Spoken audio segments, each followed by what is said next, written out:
Tad debesu valstī būs līdzīga 10 jaunumam, kas ņēma savus lukturus un izgāja līgavainim pretīm. Bet 5 no tām bija ģeķīgas, un 5 bija gudras. Ģeķīgas tas tāds muļķīgs, neprātīgs. Ja? Jo ģeķīgās ņēma savus lukturus, bet eļļas tās nepaņēma sev līdzi. Bet gudrās paņēma sev līdzi ar lukturiem arī eļļu savos lukturos. Kad līgavains kavējās nākt, tad viņas visas iesnaudās un gulēja. Bet nakts vidū balss atskanēja: redzi, līgavainis nāk, izeita viņam pretīm. Tad visas jaunavas cēlās un sakārtoja savus lukturus. Bet ģeķīgās sacīja gudrajām: dodiet mums no savas eļas, jo mūsu lukturi izdziest. Bet gudrās atbildēja un sacīja: tā ne, lai nepietrūktu mums un jums, bet noeita labāk pie pārdevējiem un pērciet sev. Bet, kad tās aizgāja pirkt, nāca līgavains, un kas bija gatavs, iegāja ar viņu kāzās, un durvis aizslēdza. Pēc tam atnāca arī pārējās jaunums un sacīja: kungs, kungs, atdari mums! Bet tas atbildēja un sacīja: patiesi es jums saku, es jūs nepazīstu. Tāpēc esiet modrīgi, jo jūs nezināt ne dienu, ne stundu, kurā cilvēka dēls nāks. Kas tas ir? Vai tas ir tiešām, ka puse no mūsu zāles būs starp tām ģeķīgajām, jo te ir teikts pusi uz pusi? Vai tiešām tā ir, ka pusi no mums mēs paliksim ārpus durvīm? Daudzi tieši jautā par to, kas ir tā eļļa, kas ir tas, kas viņiem pietrūka, kāpēc notika tā, ka viņas nevarēja iet, ka viņam bija jāiet jāpērk, kāpēc nebija laicīgi tas viss izdarīts un kas viņiem bija jāizdara. Jo Jēzus, kad to runāja, viņš runāja līdzībā, bet tas bija kaut kas ļoti saprotams, protams, no tās kultūras. Liekas, ka tas tā kā ļoti tā abstrakti un nesaprotami, bet es vienmēr zinu, ka pati Bībele dod izskaidrojumu. Un, ziniet, ir Bībelē tāds vārds kā konteksts. Raksturvietas pirms un raksturvietas pēc. Tāpēc nevajag izraut kaut kādu vienu raksturvietu no konteksta un uz viņas kaut ko ļoti lielu būvēt. Ko es šodien bieži pamanu, jo tā rodās arī viltus mācības, ka viņi paņem kaut kādu raksturvietu un tad davai, kā viņam patīk to raksturvietu, stūķē iekšā cilvēkos. Jā? Vai tas ir par finansēm, vai tas ir par veselību, te ir rakstīts šitā, un viņš tā kā vienu to raksturvietu uz viņas stāv. Šai līdzībai ir pateikts gan iepriekš kaut kas, gan pēc, ko Jēzus gribēja pateikt par to eļļu, par to, ko viņš tā kā sagaida no tām jaunavām, un kāpēc viņas bija gudras, un kāpēc tās bija ģeķīgas. Es redzu pamatā no šīs te līdzības, ka Jēzus gribēja pateikt to, ja, ka daži saka, tas ir svētais gars eļļa, tas ir svētais gars. Nu tad iesim un nopirksim to svēto garu. Kā mēs viņu varam nopirkt? Protams, ka tas ir saistīts ar svēto garu. Bez viņa mēs nevarēsim vispār neko kristietībā sasniegt. Bet kas ir tas, kas neapsīks mūsu dzīvēm? Kas ir tas, kas palīdzēs tev sagaidīt un nenodzist? Un es redzu, par ko šeit Jēzus teica 13. pāntā. Tātad esiet mūdrīgi, visu laiku tā kā esiet kontaktā. Jā? Visu laiku domājiet par Jēzu. Visu laiku dzīvojot realitātē, ka viņš redz tevi. Un ka tu nedzīvo par patikšanu kādam cilvēkam, par patikšanu savai miesai, ka tu šeit virs zemes esi, kā Jēzus teica, 20:28 Mateja evaņģēlijs, ka cilvēka dēls nav nācis, lai viņam kalpotu, bet lai viņš pakalpotu un atdod savu dzīvību kā atpirkšanas maksu par daudziem. Es, Andris, esmu šeit virs zemes, nevis, lai uzceltu savu valstību un izveidotu sev ērtumu, kaut kādu materiālu vai fizisku, bet būtu maksimāli cilvēkam, no kura var ņemt piemērus un varētu cilvēku dzīves pacelt, lai viņas būtu laimīgas. Tāpēc es tā kā kanāls Dieva rokās. Un tas ir tas, ko Jēzus teica. Tas ir tas, kam mums ir jābūt. Ja Jēzus ir mūsu glābējs, mūsu kungs un mācītājs, tad labi, tad, ja viņa mācekļi paliek kā viņa mācītājs. Un tas ir mūsu tā kā jābūt principam, ka es šeit esmu priekš jums, priekš citiem. Un Bībelē teiks, nepalieciet nevienam neko parādā, kā tikai, ka jūs citu mīlat. Ja? Tad mīlat, tad es jums esmu parādā mīlestību. Un tāpēc es saprotu, ka man vajag tādu sirdi, kāda ir Dievam, jo jūs esat dažādi. Man vajag Dieva sirdi, man vajag tā, lai priekš katra no jums šajā sirsniņā var būt vietiņa. Un tas nozīmē, ka man jābūt kontaktā ar viņu, jo šeit, redzi, iepriekš ir teikts, ja? Bet tas atbildēja, tad līgavains tas ir Jēzus, ja? Bet tas atbildēja un sacīja, patiesi es jums saku, es jūs nepazīstu. Es domāju, šeit slēpjās tas, ko Jēzus tā kā pārmet, ka mums nebija pazīšanās. Kas ir pazīt? Bībelē teikts, ka Ādams iepazina Ievu un viņiem piedzima bērns. Iepazīt tas ir ļoti, ļoti tuvu. Tas ir tā satuvoties, kaut ko īpaši piedzīvot un būt maksimāli atklātam, atvērtam un ka tev ir Jēzus pirmajā vietā. Es parasti saku, ka, zini, kas ir tavs no zemišķajiem, kas ir tev lielākais draugs? Tā ir sieva, ja? Tas ir tas labākais. Tas ir tas, kuram mēs varam uzticēties, atvērties, runāt par lietām, pat par kaut kādām aizlūgšanu vajadzībām. Ja? Un tāpēc te ir teikts par to, ka bija jāveltī tam laiku, bet cilvēkiem nebija laika. Un tad viņi saprot, ka nu jau tulītās Kristus nāk, un tad mēs iesim, mēs pirksim, mēs maksāsim cenu. Jo mēs jau šo no rīta varam nemaksāt, mēs varam nelasīt Bībeli, mēs varam nelūgt, mēs varam skriet un darboties pa ceļam. Zin, kā šodien ir pa ceļam no mašīnas neiekāpjot fast foodu, paņem, iedzer kaut kādu kafiju, kaut ko apēd un tā visu laiku skrienot pa dzīvi un domājam, ka mēs no tā kunga saņemsim to pašu labāko, to spēcīgāko. Garām skrienot nesanāks, izveidot labas attiecības un tu nesagaidi, ka Dievs uz tevi runās. Dievs saka, ja tev nav priekš manis laika, tu visu laiku tikai skrieni, oi, Dievs svētī, oi, Dievs, bija gan izavāries, palūdz Dievu ātrumā, Dievs svētī, viņš man pasargāja. Protams, ka viņš tevi svētī, protams, viņš tev palīdzēs. Bet ko viņš grib? Viņš grib attiecības. Un tāpēc, protams, svētais gars mūs piepilda, nāk Dieva klātbūt, mēs piedzīvojam to Dieva klātbūt. Ļoti patīkam lūgt Dievu un lūgt Dievu garā. Ne tikai, ka tu mēlēs lūdz, zini, cilvēks mēlēs lūgt, bet tās tikai skaņas. Viņš lūdz jau tā kā pēc atmiņas, bet ir, ka svētais gars tev piepilda, viņš plūst tās traumas, un ir mēles, bet tu jūt, ka tas viss notiek garā. Un zini, kas tas ir? Es tā parasti sajūtu tāds siltums, tā ir tāda ļoti patīkama sajūta, un daži saka, man sātans šaubina, vai varbūt es to pats no sevis runāju, kad es mēlēs runāju. Un viņi jautā māstē, kā man uzvarēt tās šaubas, jo man liekas, ka varbūt, ka es nemaz mēlēs nelūdzu, mošu, ka tas es pats kaut ko esmu izdomājis. Ja? Es parasti saku, kādas ir tavas iekšējās sajūtas? Kādas domas tev ir aizsais? Jo, kad es lūdzu garām, vairāk par mūžību domāju, ļoti palieku modrs. Tā mūsu kristietība, lai tas nav tikai svētdienas, tā kā sveicināti, tā kā vajag, jā. Bet kas tas ir tas mans dzīves stils, ka es tā eju gulēt, es tā ceļos, es visu laiku esmu ar to kungu, jā, man darbā, atceros, atnāku pirmdien, kā vispār, kā dzīve tur darba vietā, kā Andri, kā iet, es saku, kā iet, paldies Dievam, ar Dievu viss iet, ar viņu eju gulēt, ar viņu ceļos, tas ir pat raku. Jā, pasaulē tas nav saprotams, un man tur sauca, kur tas intensīvi ticīgais? Atnāk viens klients uz darbā, kur jūs intensīvi ticīgais cilvēks? Zini, un labi, ja par tevi šādi pasauli sāk runāt, ka tu esi intensīvi, ka tu esi fanātiķis, ka tu pat raku, ka tu esi sektāns, jā, jo šī reliģiozā pasaule to izdomājuši, tie reliģiozie izdomājuši par mums dzīvajiem, kuri tiešām grib kalpot no visas sirds, un tāpēc Bībelē teiks, ka mēs esam tā smarža dažiem uz nāvi. Viņi skatās viņu kristieti, viņi skatās mūsu kristieti, viņi saprot, ka jā, diez vai, ka viņus Dievs ielaidīs savā valstībā.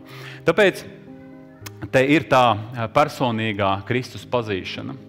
Tas ir tas, ka es lieku par upuri, varbūt kaut kur savu miegu, varbūt kaut kur savu ērtumu, un saprot, ka tu esi baudījis, ka tas kungs ir labs, Bībelē teikts, 1. Pētera 2. nodaļā, tad ejiet pie viņa kā pie dzīvā akmens, ka tu esi baudījis, ka tas tev visu laiku vilks pie viņa. Tu gribēsi vairāk viņu un mazāk visu pārējo. Bet tu zini, ko mēs nezinām? Mēs pirmkārt par sevi.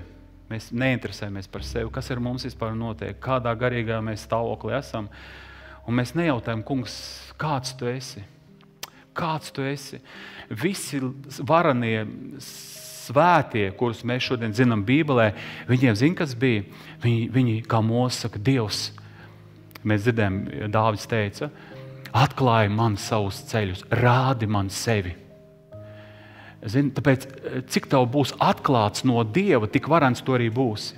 Ja tev tā atklāsmība būs tāda, Dievs mani dziedina, Dievs, mani bāro, ikdienišķo maizīti man dod. Jā, 30 gadus apakaļ pieņēma Jēzu, pateica mācītēm līdzās. Un tā, cenšos negrēkot. Un saprot, tas tāds kristietis, tu uz viņu paskaties, ja? Tur tāds tukšums, tur nekāda nav liecība viņam dzīvē. Viņš negrib iet dziļāk, jo Bībelē teiks, kas ir tas gudrais cilvēks. Mēs lasām par gudrām jaunām. Tas ir tas, kas raka un tas, kurš iedziļinājās. Mēs varam šodien skatīties, kā kurš rok. Es skatos, ka tas nemaz tur tā īpaši nerok. Es redzu, ka šitais tur bišķiņ grēko. Es to par draudz cilvēkiem vairāk zinu nekā laikam mācītājs. Un tu visu par visiem zini un kā kurš ko, bet zini kā te ir? Te ir jābūt tā, ka man ir klaps. Mēs katrs atbildēsim Dievu priekšā un visi būsim pārbaudīti, visi iesim caur kaut kādām ļoti lielām cīņām. Visu laiku es tā kā domāju par to, ka beigsies mana dzīve. Es iziešu no šīs miesas un es nostāšos tādā svētā vietā un es ieraudzīšu to, kurš par mani ir miris. Es ieraudzīšu tās svētās acis. Viņas uzlūkos mani, viņas cauri man redzēs. Un tā gribās Dievs, ka es neesmu tā kā tajā 20. nodaļā mēs lasām, kā bija cilvēks, kurš atnāca uz mīlestību, un viņš bija bez kāzu drēbēm 22. nodaļa, 12. pāns, Mateja evaņģēlijs.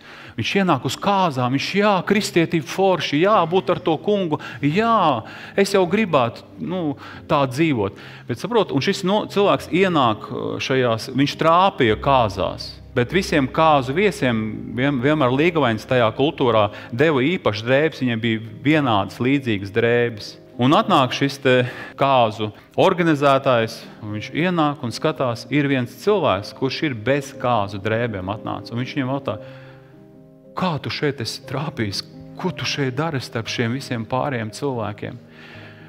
Un tanī brīdī viņš likās, ka viņš tanī masā viņš varēs noslēpties. Un ka viss būs kārtība, es pacelšu rokas, varbūt visi paceļ rokas, es arī paceļu rokas. Nezinu, priekš kā viņi ceļ vispār rokas. Bet vajag celt rokas. Es zinu, ka jāceļ rokas. Tad esi īpaši garīgs. Un ja vēl šitā kusties, tad vispār esi garīgs. Tad tev ir klātbūtne. Saprot? Un te ir tā lieta, ka tu dari vienkārši tāpēc, ka visi tā dara. Un tanī brīdī būs tā, ka viņš sāks runāt. Ko tu šeit dari? Tev nav šīs svētku drēbes. Kas ir svētku drēbes? Tā ir Kristus taisnība, kurā viņš mūs ietērp. Es nestaigāju savā kaut kādā tur, ka es tur labs, ka es tur kaut ko cenšos, ka es kaut ko daru. Man bija visi Jēzus. Es dzīvoju pilnībā no viņa resursiem. Ja šodien paņem no manis Jēzu, man nav vairs jēga dzīvot. Man vienkārši nav, man vairs nav vispār nekā. Tāpēc es uz pilnu banku aizgājis. Uz pilnu banku. Es biju tāds sportā. Un es redzu, ka tā arī pasauli dzīvo. Sātans kopē no Dieva, un viņš liek atklāsmes pasaulīgajiem. Lai viņi būtu veiksmīgi, lai viņi sasniegtu liels rekords, un lai viņus tālāk aizvest no Dieva. Jo bieži vien veiksmi un panākumi, tas var pat būt uz ļauno. Lai cilvēku aizvest tālāk un tālāk, viņš barotos no savas veiksmes, no saviem panākumiem, lai viņiem tas Kristus, tā kristēti būtu tālāk, un lai viņš pēc tam nomirtu un aizietu pazušanā. Ja ticēt, tad ticēt no visas sirds. Un Bībelē teica, ka Dievu mīli savu kungu no visas savas sirds, ar visu savu prātu, ar visu savu spēku. Tātad, ja tu agrāk grēko uz pilnu klapi, un bieži vien tā paklausies kādu cilvēku, viņš saka, tu zini, ka man agrāk Viktors Kaņkovs, daudz pazīst, ka viņš sāk stāv, viņš saka, ka grēkoju, un pa dienu grēkoju, un pa nakti grēkoju, un viņš viss pilnībā, viss. Un saprot, ka ja šodien mums ir Kristus, mēs esam atraduši šo te pērli, tad Bībelē teica, ka viņš atrod to pērli, tad viņš ar prieku iet un samaksā, pārdodot visu, kas viņam ir, samaksā par to pērli, lai viņu iegūtu. Mēs sakam, tas ir Kristus, viņš samaksāja visu, lai iegūtu mūsu un iegūtu draudz. Bet tas ir runāts arī faktiski par mūsu attieksmi. Ja tu esi atradis kaut ko ļoti vērtīgu, es to atradu. Un es sapratu, ka es gribu nodzīvot dzīvi Kristum. Un es zinu, ka es, kad miršu, Es nenožēlošu. Es nenožēlošu. Es būšu gudrs. Man varbūt pat dzīvi teiks, Andri, jauns cilvēks, pēc kam tev tik traki vajag? Tad atvaļinājumā tu brauc uz kaut kādām bībeles skolām, atvaļinājumā tu brauc tur, visu atvaļinājumu brauc kaut kur atpūsties, bet tu jauns vēl neprecējies, tu kaut kur visu laiku skrien, tev visu laiku ir māc, tu visu laiku bībele, reāli ne filmās, man neviena filmas, tu tāda esi tempā, ka tev nemaz laiku uz to nav. Kāpēc? Tāpēc, ka tevi Dievs ir ievedis savā ceļā un viņš ir visu izplānojis tā, ka viņš atstās tev laiku tikai galvenajām, labajām, svētīgajām lietām, kas tevi uzpildīs, kas tevi stiprinās, nevis vedīs tevi grēkā. Un tas ir spēcīgākais dopamīns, par ko teica 119. psalmā autors, ka es priecājos par tavu vārdu kā tāds, kurš ir ieguvis lielu kara laupījumu. Saprotat, ka cilvēks kara laupījumu iegūst. Viņš uzreiz pacēlēs ir bagātībā, viņam uzreiz, jo toreiz vecajā derībā ļoti svarīgi, lai būtu daudz mantas, daudz kalpu, jā, tad viņam uzreiz parāda, es varu iedomāt, cik viņš bija laimīgs, cik viņš bija priecīgs, jā, tāpēc, ka viņš iegūst kaut ko no Dieva, ko Dievs viņam bija teicis. Tāpēc te ir mūsu vai tava, mana personīgā izvēle. Un es esmu sapratis, ka mana dzīve ir tīraksts. Mēs no skolas pieradām melnrakstiņā, pēc tam burtnīciņu, un katreiz burtnīcā sākam ļoti skaisti pirmās lapus. Pēc tam jau skaties, kāda lapa jau ir izrauta ārā. Ja, pēc tam vēl kaut kas tur, un mēs jau redzam, ka mēs nolienam, bet mūsu dzīves laika ir tīraksts. Es rītā palikšu labāks, es rītā tur izdarīšu to, es šito. Un zini, Sātans māk mūs barot ar rītdienu. Un laikam lielākais viņa tāds triks ir rītā. Rītā tu viņam piedos. Rītā jūs visi izrunāsiet, rītā apciemošu slimnīcā kādu cilvēku.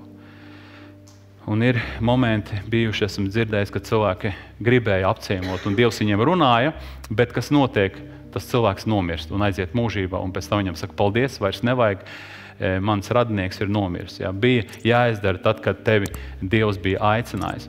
Tāpēc šajā līdzībā mēs redzam no konteksta, ka Dievs mums grib ļoti pateikt kaut ko, kā mēs varam būt modrīgi, kā mēs varam veltīt pareizu laiku un garīgi augt. Un es saprotu, lai tev būtu labs kontakts, lai tu būtu gatavs un lai tev būtu eļļa, tad tev ir jābūt aicinājumam, tev jābūt ir kalpošanai. Jo pasties šeit no 38. panta līdz 51. pasties šeit teiks tā, bet dienu un stundu neviens nezina, ne debesu eņģeļi, ne dēls, kā vien tēvs, jo kā bija Noā dienās, tā būs arī cilvēka dēla atnākšana. Jo tā kā tanīs dienās priekš ūdens plūdiem tie rīja un plītēja, precējās un devās laulībā līdz tai dienai, kad Noā iegāja šķirstā. Cilvēki vienkārši dzīvoja pēc miesas. Viņi skatījās, kā šī pasaule dzīvo. Ņemam kredītus, pērkam labākas mašīnas, un visa mana dzīve ir dzīves lepnība, lai būtu tāds, kā saka, esmu ļoti tāds sekmīgs cilvēks, sekmīgs, vai biznesmenis sekmīgs, vienalga, pat mācītājs, vienalga. Un te redzi, cilvēki tā kā bija koncentrēti uz šo zemišķo, nevis uz dievišķo. Un tas ir tas pats būs pirms Jēzus atnākšanas. Un tie nenāca pie saprašanas, tad apstulbot, apmāti cilvēki. Tiekams plūdi nāca un aizrauja viss, tāpat būs arī cilvēka dēla atnākšana. Te ir tā, kad es lūdzu Dievu, es ņemu gavēņus, es saku, Dievs, es gribu tevi vairāk, es gribu stiprāk tevi mīlēt. Un runā uz manas sirdi, es sen neko neesmu saņēmis, tāpēc, ja es tev pirms satieku un es tev jautāju, ko tev Dievs pēdējo ir runājis, ko viņš tev ir atklājis, un tu saki, man neko Dievs nerunā. Es varu pateikt, sit trauksmi, ar tevi kaut kas nav kārtībā. Ja uz tevi Dievs nerunā, nav man nekas tā kā, ko Dievs būtu runājis, kaut kas nav kārtībā, jo kungs runā ar saviem kalpiem, tēvs runā ar saviem bērniem. Noteikti. Viņam ir ļoti liela mīlestība, viņš kaut ko tev saka, kaut kas nav kārtībā. Un tad teikts, tad divi būs laukā, vienu paņems, otru atmetīs, divas malas dzirnavās, vienu paņems, otru atmetīs. Tāpēc esiet modrīgi, atkal kā tanī par jaunavam bija teikts, esiet modrīgi, jo jūs nezināt, kurā stundā jūsu kungs nāk. Un tātad kā viņš saka, viņš tā kā palīdz, kā mums to modrumu dabūt. Tad modrs tas, kas neguļ. Bet to saprotiet, ja nama kungs zinātu, kurā stundā zaglis nāks, tad tas paliktu nomodā un neļautu ielausties savā namā. Tāpēc esiet arī jūs gatavi, jo cilvēka dēls nāks tanī stundā, kuru jūs nedomājat. Tas būs piepeši. Tas nebūs, ka tev noteiks internetā 28. gads. pasaules gals. Ziniet, līdz 30. gadam jānotiek visam. Tur redzēs 26. daudz skatījumu. Parasti viņam cilvēkam ļoti patīk šis tēmas, kad tad būs gals. Bet ziniet, ka mums nebūs gals. Daži saka, es gaidu antikristu. Es saku, vai antikristu tādā un tādā laikā nāks. Es nezinu, kas ko gaida, tas to sagaidīs. Es negaidu antikristu, es gaidu Kristu. Tāpēc ļoti svarīgi gaidīt, jo Ebrejiem 9:28 ir teikts, ka Jēzus nāks vairs ne, lai attīrītu mūs no grēka, bet viņš nāks pēc tiem, kas viņu gaida. Tāpēc viens no svarīgiem momentiem, ka tiešām vai tu gaidi kā līgava, ar tādu vēlmi, lai atnākot līgavains, viņš varētu paskatīties uz tevi. Esat redzējuši tādus video, kad pirmo reizi līgavains tā kā pagriežas un ierauga savu līgavu jau ietērptu baltajā tērpā. Es redzējuši tādu video, kad līgavains vienkārši raud. Viņš vienkārši tādā sajūsmā par savu līgavu. Un tas būs arī ar mūsu kungu, ka viņš grib novērtēt. Un tāpēc mēs gribam patikt nevis visiem cilvēkiem, mēs gribam patikt mūsu līgavainim. Nesanāks visiem patikt. Ja tu gribēsi visiem patikt, tu netrāpīsi mērķī.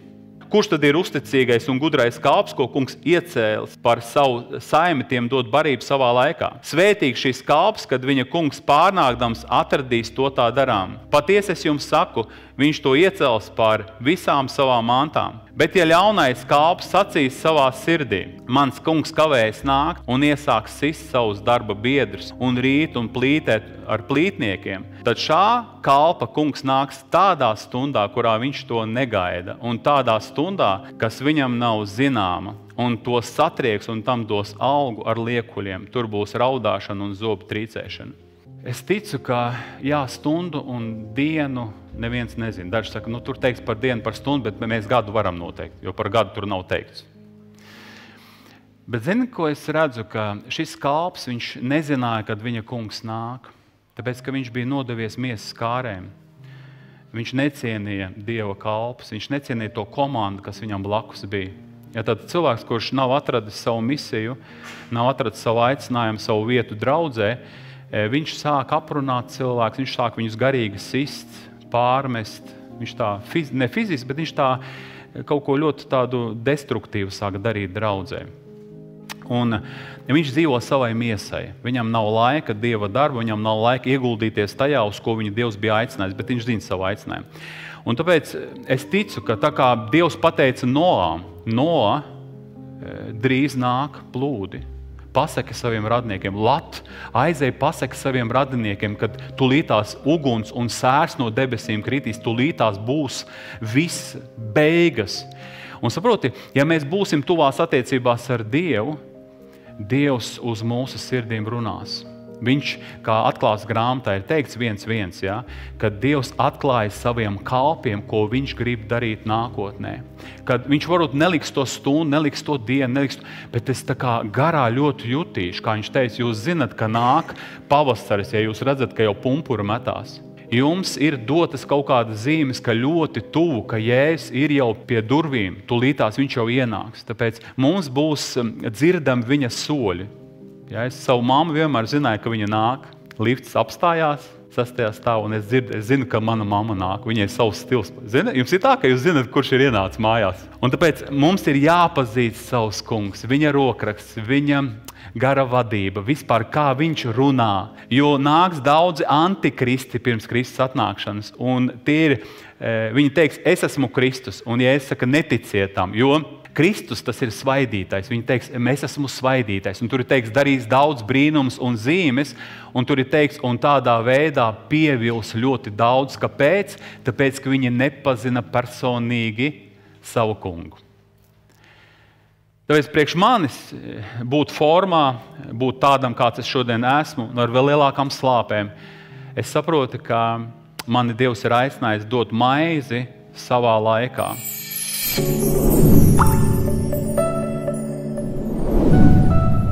Šodien ir tā bīstamība, dārgie jaunieši un jebkurš cilvēks, ka mēs varam, mums ļoti pasauli piedāvā daudz dažādus tusiņus. Mēs varam laiku pavadīt vienkārši baigi fanīgi, tādā čiliņā. Mēs varam čilot, bet tur ir tas jautājums, vai mēs viens otru barojam ar atklāsmēm, vai mums ir vārds, vai mums tas ir trendā, Ja tu tā kā domā, ko es sākšu par Dievu runāt, pateiks kaut kāda baltā vārna, bieži vien pat starp kristiešiem tā kā nav ērti sākt runāt par Kristu, par kaut kādām garīgām lietām, ko man Dievs šodien pateica. Tu jūties tā kā tas nebūs, tas tā kā neiederēs. Es pateikšu reiz, ka kaut kas te nav kārtībā. Tāpēc, ja mēs gribam, lai mums būtu foršs laiks pagājis, jo Dievs jaunieši gatavo, piemēram, viņš gatavo laulības dzīvei, un daži saka, es tagad neesmu īpaši tāds piepildīts un laimīgs tā ar Kristu, bet es dabūšu savu vīru, kalpotāju, mācītāju, viņš man pievedīs pie Kristu tuvāk. Ja? Un mēs domājam, ka viņš mūs padarīs laimīgi, bet es tev pateikšu, ja tu pirms laulībām nebija piepildīts un nebija laimīgs ar Kristu, tevi laulība nepadarīs laimīgu. Tev ir jāatrod tā saikne ar Kristu pirms vēl. Neceri, ka tevi cilvēks tur stums, virzīs, tas nebūs. Tur jābūt svētajam garam. Tev jābūt paklausīgam svētajam, ka tev nevajag viņu apbēdināt. Tev jābūt ļoti jūtīgam. Un redzēs to, ka tad tava dzīve būs tāda piepildīta, viņa būs tiešām laimīga, viņa būs tiešām sekmīga. Tāpēc, ja tas būs mūsu vidū vairāk sarunas par Kristu, par Dievu, mēs būsim gatavi. Mēs būsim tās gudrās jaunos. Mēs sēdēsim pie galda kaut kādā mirklī un vienkārši mūsu Kristus paraus. Ļoti svarīgi, ka mēs tā mīlam Jēzu. Un zinu, ka mēs esam lipīgi. Ka mēs tā varam runāt, ka cits cilvēks saka, man pilnīgi tā kā skaudība, tāda balta skaudība. Kā viņš to Kristus mīl, kā viņam tie raksti, kā viņš to Bībeli zina, kā viņš tās raksturvietas citē, kā viņam tas... Un mēs paliekam tādi lipīgi. Un tā ir tā sāls, kur ir sālīga. Nevis, ka ir sāls, bet viņai nav garša. To arī Jēzus teica, tad ir iespējams tas, ja Jēzus tā teica. Ja sāls pazaudēs savu spēku, tad ko izdarīs? Izmetam ārā. Tāpēc mēs varam būt, saukties, bet mums nav nekādas ietekmes neviens otru sālīt, ne arī nes pasaulē kaut kādu ietekmi. Un te ir katra individuāla attieksme ar Kristu. Tāpēc, ja es būšu tuvāks Kristum, tas ļoti palīdzēs manai sievai. Tas viņu ietekmēs, jo sieva ir vīra slava. Tāpēc, ja es staigāšu gaismā, uz manis būs Dieva slava, es ļoti palīdzēšu savai ģimenei garīgi. Tāpēc katrs ņem vērā sev pašu mācību un nodarbojas ar to patstāvīgi, jo tā darīdams tu izglābs gan pats sevi, gan tos, kas tevi klausīsies. Tev nebūs garīgs spēks, tev nebūs virzības uz priekšu, ja tu nesapratīsi to, ka tev pašam vajag saņemt maizi, ko tev tas kungs dod, un ar to maizi, ko tas kungs tev devis, arī citus barot. Ja? Tādā veidā tu būsi modrs, tādā veidā tu redzēsi savu noderību šeit virs zemes. Un pasties no 14. pānta un tālāk 25. nodaļā. Tas tāpat kā ar cilvēku, kas aizceļo, tas tāpat, viņš pēc šīs līdzības par tām jaunavām, 13. pāntā ir teiks, tāpēc esiet modrīgi, jo jūs nezināt, ne dienu, ne stundu, kurā cilvēka dēls nāks. Ja? Tātad eļļa tās ir attiecības, uzreiz varat sev atzīmēt. Un 14. pantā ir teiks, tas tāpat, tad viņš tā kā liek piemēru, viņš tā kā izskaidro šo līdzību. Tas tāpat kā ar cilvēku, kas aizceļodam saicināja savus kalpus un nodeva tiem savu mantu. Un vienam viņš deva 5 talantus, otram 2 un trešam 1, katram pēc viņa spējām. Tad Dievs zināja, ko tu spēji un kas tev ir jāizdara. Un tūlīt nogāja tas, kas bija dabūjis 5 talantus. Viņš neteica vecumā. Un es savā jaunībā, man bija vienmēr jaunībā tā, es būšu smaržīga puķu buķete tam kungam. Un es varēšu jauniešu vest pie Kristus, jo jaunietis labāk uztver jaunieti. Viņam izbrīns, kā jauns cilvēks var tā mīlēt Kristu un kalpot Kristum. Un es saprotu, man tikai dots kaut kāds laiks, tad tā jaunība aizies. Un es vēl joprojām saku, ka esmu jauns. Es dzirdu, kam ir pār pa 40, saku, te vēl jauns cilvēks. Kā kurš jūtās, tik arī jauns ir, jā. Bet redzi, te teiks tātad, viņš nogāja uzreiz, viņš tūlīt to darīja, viņš izmantoja iespējas. Un te teiks, viņš darbojās ar tiem un sapelnīja vēl 5 talants. 1 talants, tas ir 26 kg sudraba, tātad reiz 5. Un tā ir ļoti liela vērtība finansēs. Un viņam bija tas dots, un viņš to visu attīstīja. Tā arī tas, kas bija dabūjis 2, sapelnīja vēl 2 klāt. Bet tas, kas dabūja 1, aizgāja un ieraka to zemē un tā paslēpa sava kunga naudu. Tā ir mana kunga nauda. Es viņu nepersonalizēju, tas nav mans. Ko man te ieguldīt, tas ir svešs. Draudze, tā nav mana draudze. Šī ēka nav mana draudze. Mans ir tas, kas man kabatā, mans ir tas, kas tur uz papīra sarakstīts. Saprot, un mēs tā kā negribam ieguldīties tajā, jo tas tā kā nav mans. Bet tev ir iedevis Dievs kaut kādu vērtību, kaut kādu atziņu, lai Kristus miesa, lai viņa attīstās, lai viņa ir progresīva, lai viņa ir ietekmīga, lai viņa būtu sekmīga. Saprot, nevis tā, ka tas ir mans, un tad es ieguldos, tāpēc, ka mēs čempioni, mēs taču uzvar esam. Bet lai kādam būtu sekmes, saprot, tā ir sektantiska domāšana. Mums ir viena valstība, mums ir viens kungs. Un mēs gribam, lai visi būtu sekmīgi, tāpēc mums jāstrādā uz cita autoritāti, mums ir jāstrādā uz to, lai dotu cilvēkiem iespējas atnest Dievam augļus. Un tāpēc šis cilvēks, viņš tā saka, ko man tur ieguldīties, kāds man no tā labums, kas man tur atliks no tā. Viņš noslēp, viņš ierok to talantu, kas viņam bija dots, 26 kg sudraba. Bet pēc ilga laika šo kalpu kungs atnāca un sāka norēķināties ar tiem. Tad atnāca tas, kas bija dabūjis 5 talantus, atnesa vēl 5 un sacīja, kungs, tu man iedevi 5 talantus, redzi, es sapelnīju vēl 5. Un viņa kungs sacīja tam, labi, tu godīgais un uzticīgais kalps, tu esi bijis uzticīgs par mazumu, es tev iecelšu par daudzumu, ieej savu kunga priekā. Arī tas, kas bija dabūjis 2 talantus, atnāca un sacīja, kungs, viss sauc viņu par kungu, ja? Mēs esam atbildīgi mūsu kunga priekšā. Tu man iedevi 2 talantus, redzi, es sapelnīju vēl 2. Viņa kungs sacīja tam, labi, tu godīgais un uzticīgais kalps, tu esi bijis uzticīgs par mazumu, es tev iecelšu par daudzumu, ieej savu kunga priekā. Bet atnāca arī tas, kas bija dabūjis 1 talantu un sacīja, es pazīstu tevi kā bargu cilvēku, tu pļauj, kur neesi sējis un salas, kur neesi kaisījis. Ja? Un te nav vārds kungs, viss teica kungs, bet šeit viņš saka viņam, es pazīstu tevi kā bargu. Tātad viņš viņu nepazīst kā kungu, kurš mīl, kurš ir dāsns, bet kā tāds, kurš tā kā kaut ko grib no manis, viņš grib mani izmantot, man dzīvē visu laiku ir izmantojuši, un tagad es nedošu nevienam sevi izmantot. Es baidījos un aizgāju un apraku tavu talantu zemē. Te viņš ir, ņem savu mantu. Bet viņa kungs atbildēja tam un sacīja, tu blēdīgais un kūtrais kalps, ja tu zināji, ka es pļauju, kur neesmu sējis un salas, kur neesmu kaisījis, tad tev vajadzēja dot manu mantu naudas mainītājiem. Es pārnācis būtu saņēmis savu naudu ar augļiem. Tad, kur ir bailes un kur nav pareiza atziņa par Dievu, tur nav gudrības. Cilvēki, kur pazīst Dievu, viņiem ir gudrība un viņiem ir progress dzīvē. Viņi progresē, viņi atnes augus, liekas ne no kā, bet viņu dzīve ir ražīga. Dievs viņiem rāda, Dievs viņiem saka, tāpēc, ka viņi ļoti mīl kungu, viņi ir atbildīgi savam kungam.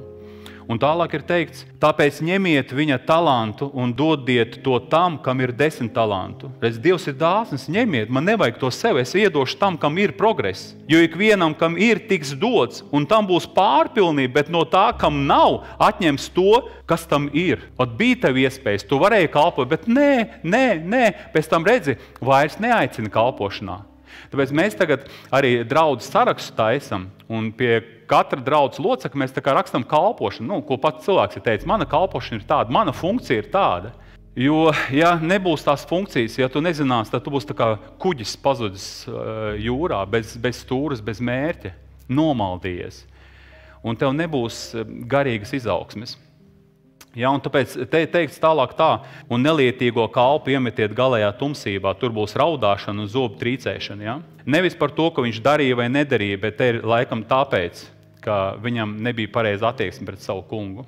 Un tas arī parādīja to, vai viņš tiešām nodosies tā.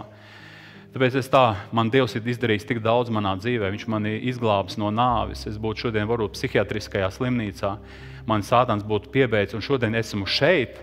Un es saku tā, un man Dievs tev nekalpot, un man Dievs, tu man esi tik daudz žēlstību parādījis manā nespēkā, tu man esi tā svētījis, un lai es šodien nebūtu tavs kalps un tavs instruments tavās rokās, tāpēc es novērtēju viņu. Un tas arī pēc tam parādās tavā dzīvē tālāk. Ja? Tāpēc no 31.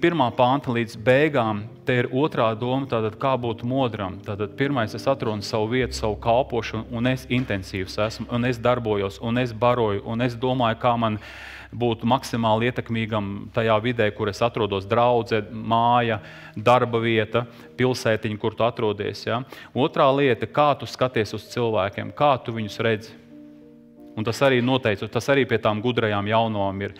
Bet, kad cilvēka dēls nāks savā godībā un visi eņģeļi līdz ar viņu, tad viņš sēdēs uz savu godības krēsla. Un visas tautas tiks sapulcēts viņa priekšā, un viņš tā šķirs, kā gan šķir avis no āžiem. Un liks avis pa savu labo, bet āžus pa kreiso roku. Tad ķēniņš sacīs tiem, kas pa labo roku: atnāciet šurp, jūs mani Tēvu svētīti, iemantojot valstību, kas jums ir sataisīta no pasaules iesākuma. Jo es biju izsalcis, un jūs esat mani paēdinājuši. Es biju izslāpis, un jūs esat mani dzirdinājuši.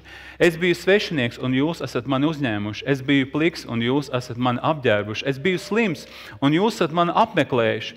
Es biju cietumā, jūs esat nākuši pie manis. Tad taisnie atbildēs viņam un sacīs. Tad viņiem ir tāda daba. Tas nav, ka viņi tā kā cenšas no saviem spēkiem, bet tā ir dievišķā gara darbība viņa dzīvēs. Tad taisnie atbildēs viņam un sacīs: kungs, kad mēs esam tevi redzējuši izsalkuši un tevi paēdinājuši vai izslāpuši un tevi dzirdinājuši? Kad mēs esam tevi redzējuši kā svešinieku un tevi uzņēmuši vai pliku un tevi apģērbuši?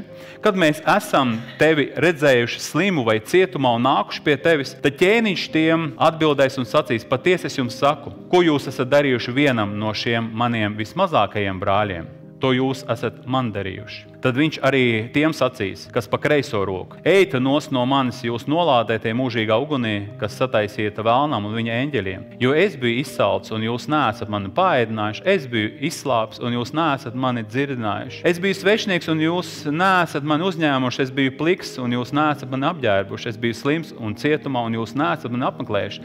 Tad tie arī viņam atbildēs un sacīs: kungs, kad mēs esam tevi redzējuši izsalkuši vai izslāpuši, vai kā svešinieku, vai pliku, vai slimu, vai cietumā, un esam tevi kalpojuši, tad viņš tiem atbildēs un sacīs: patiesi es jums saku, ko jūs neesat darījuši vienam no šiem vismazākajiem, to jūs arī man neesat darījuši. Un tie ies mūžīgajā sodībā, bet taisnie mūžīgajā dzīvībā. Te ir runāts par praktisko kristietību un par patiesiem motīviem.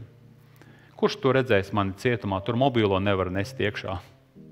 Nav populāri, ka tikko atvērās iespēja kristiešiem 90. gadā pēc komunismu laika iet uz cietumiem, pilni cietumi ar kristiešiem, ar visādam. Tagad praktiski maz, kas tur iet. Un mūsu kristietība paliek tāda vairāk ārīga, tāda nepraktiska. Tāpēc es par to, ka ja manī dzīvo Kristus gars, man jābūt tā kā Kristum. Tāpēc te nav runāts par to, ka es tur daru vai nedaru, vai cik man ir jāizdara, lai tad man Dievs ielaiž. Te runāts vienkārši par to, ja man ir Kristus daba, ja es tiešām esmu kristietis, tad es citādīgi nevarēšu dzīvot. Es redzēšu cilvēku, es redzēšu, ka tas nav tāpat, ka šis cilvēks ir tagad manā dzīvē. Man kaut kā viņam ir jāpakalpo. Dievs man šo cilvēku sūta, un ko es daru šim te vismazākajam, 18. arī nodaļā ir teiks, 6. pantā, ko es darījuši vismazākajam, to jūs man esat darījuši. Ja? Pat bērnam, pat mana attieksme pret bērniem. Ko tie sīkie šeit skraid pa to baznīcu? Pat viņiem veltot uzmanību.